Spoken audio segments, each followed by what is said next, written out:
Yes, Ubugeni Rwanda twagarutse muri season ya 11 none tugiye kuba turi gushushanya ku cyo bita imparage.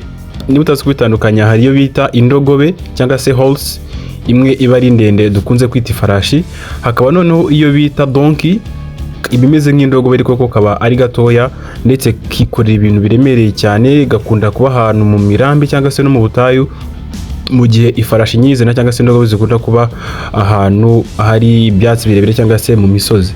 So ya gatatu rero niyo bita zebra cyangwa se imparage, niyo tugiye kuba turi gushushanya by'umwihariko. Ndagira ngo kurikire ku kijyanye n'ingano, urabona ko ibyo kungana neza nk'ako twavuze ngo ni donkey cyangwa se kapunda. So make sure ko wakoze subscribe, ukurikire urebe ukuntu tugiye kubikora. Tugiye kuba turi gushushanyaho amabara yayo meza, umweru n'umukara. Ndagira ngo ukomeze wikurikira Ubugeni Rwanda urebe ukuntu dukora ubugeni nawe ubasha kuba wakiga cyangwa se ubasha kuba wakwigisha ukuntu ugiye. Durakoze cyane, ndagushimiye.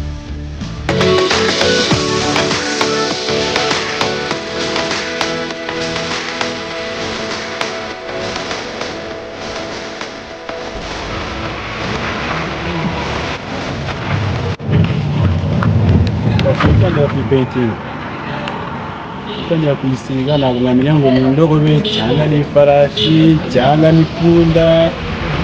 Ziriya nyamaswa zose zo mu rugo ni ukuyishushanya uyisige, muraza kumbwira niba ari indogobe cyangwa ari punda cyangwa se ari imparage. Ni zebra.